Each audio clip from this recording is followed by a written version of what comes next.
Baiklah, dari Sungai Buloh kita akan beralih ke satu lagi kerusi yang menampilkan calon-calon gergasi.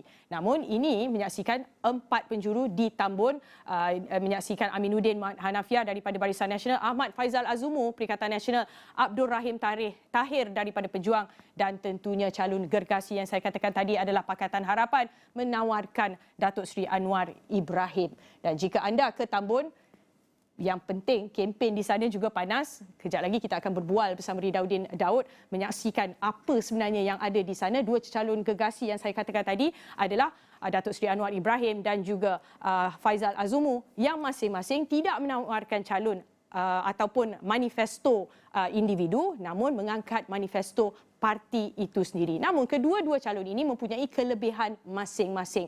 Sudah tentu kita tahu Datuk Seri Anwar Ibrahim mempunyai, orang kata, pengikut yang ramai ataupun history, sejarah yang besar di dalam bidang politik, dan juga Faizal Azumu juga adalah seorang yang orang kata favourite di Tambun. Dan kita akan bersama wartawan kita yang berada di Tambun pada ketika ini untuk berkongsi serba sedikit mengenai sentimen dua calon ini di Tambun, kerana Ridauddin sudah berada di sana hampir 2-3 minggu, sudah tentu sudah merantau satu Perak, tetapi di Tambun bagaimana Ridauddin?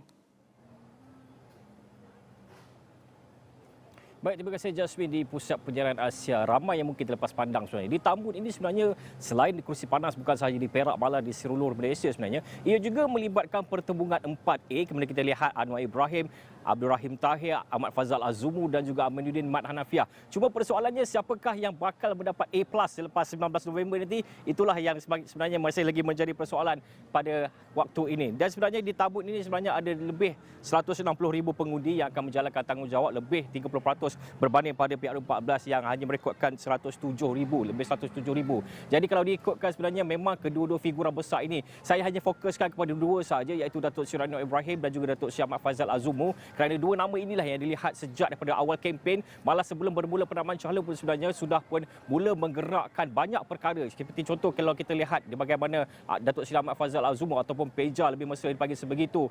Belum lagi penamaan calon, baru sahaja didengar bibit-bibit bahawa Anwar Ibrahim mengumumkan akan bertanding di Tambun, sudah pun keluar satu video Ayo Bukan Ayak, dan kemudian ada pula billboard Ayo Bukan Ayak. Jadi itu sebenarnya adalah salah satu cara yang pada saya bukanlah kempen, namun cara beliau untuk mempromosikan diri. Kerana kita tahu kalau nak berlawan dengan Anwar Ibrahim yang memang sudah pun terkenal di seluruh Malaysia sejak daripada dulu lagi, sejak dari 1998, malah sebelum daripada itu lagi, sudah pasti Peja perlu melakukan sesuatu untuk menempatkan diri beliau setidak-tidaknya berada pada tahap yang hampir sama dengan Anwar Ibrahim. Untuk sama mungkin agak sukar, namun sekurang-kurangnya untuk hampir sama dengan Anwar Ibrahim. Dan selepas berjalan kempen, kita lihat bagaimana yang saya boleh katakan Peja lebih banyak berada di kawasan kerana beliau hanya menumpukan pada kawasan beliau, namun Anwar Ibrahim banyak pergi ke seluruh Malaysia, pusing ke seluruh Malaysia, jelajah Pakatan Harapan dan sebagainya, kerana beliau adalah ketua pembangkang. Sudah pasti beliau perlu pergi ke lokasi-lokasi lain. Namun ketika beliau hadir ke Tambun, jumlah penyokong ataupun orang yang datang pada ceramah, setiap ceramah beliau bolehlah dikatakan agak menakjubkan, mengagumkan juga. Begitu juga dengan Peja, apabila beliau melakukan event, menjalankan event, hadir pada mana-mana event, jumlahnya juga agak ramai. Jadi sentimen di situ sebenarnya masih lagi 50-50. Kalau tanya pada pengundi pun sebenarnya, kalau dulu PRU14 dan sebelum-sebelumnya PRU14 akan ada tsunami. PRU sebelumnya sebenarnya ini adalah kawasan putih buat Barisan Nasional. Namun pada PRU14 terbalik semuanya dan bertukar kepada Pakatan Harapan, dan kita lihat pada PRU15 pula kawasan ini menjadi kawasan kelabu kerana difahamkan, kerana setelah apabila Datuk Seri Anwar Ibrahim masuk, difahamkan ia telah pun menjadi kawasan yang kelabu. Jadi pertembungan ini sebenarnya menarik untuk disaksikan. Kalau mengikut pada sentimen pengundi, kalau dulu mungkin mereka melihat kepada parti, namun sekarang nampaknya Parti Barisan Nasional seperti contoh kita lihat sebenarnya kempen mereka tidaklah begitu kuat. Mereka banyak bertemu dengan pengundi-pengundi di PDM dan sebagainya, ceramah dan sebagainya. Namun kalau dilihatkan aura dan juga kempen tersebut lebih menjelas dua figura ini, iaitu Anwar dan juga Peja. Namun kalau ditanya kepada sentimen pengundi, mereka kalau diikutkan sekarang lebih melihat kepada calon, bukan lagi kepada parti. Jadi itulah yang akan menentukan sebenarnya siapakah calon yang mampu menarik mereka, apakah tawaran yang mampu menarik mereka, apakah aspirasi, idea yang sebenarnya mampu menarik mereka. Jadi akhirnya Jasmine, pada 19 November nanti kita akan lihat Jasmine, siapakah yang akan menang dan siapakah yang akan lost in Tambun, tak Jasmine?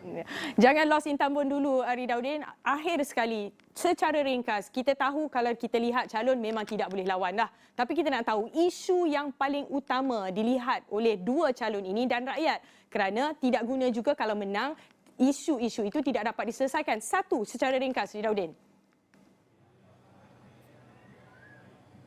Baik, satu isu yang paling penting adalah isu peluang pekerjaan yang memang saya fikir masih lagi dibangkitkan, tak kiralah di mana-mana pun sebenarnya. Walaupun ada sentimen katakan anak tempatan yang mungkin akan mendapat peluang lebih dan sebagainya, namun saya lihat pengundi sebenarnya lebih melihat kepada isu nasional juga di sini dan juga kos sara hidup. Kerana itu dua isu ini sebenarnya merupakan antara isu yang sangat-sangat menekan mereka. Walaupun Ipoh berada ada di luar bandar dan juga ada di bandar, namun harga barang boleh tahan juga tinggi di sini. Jadi mereka mengharapkan dua isu ini dapat diselesaikan. Tak kiralah siapa yang akan menjadi wakil rakyat antara 4A ini. Itu yang mereka harapkan dapat diselesaikan nanti, Jasmine.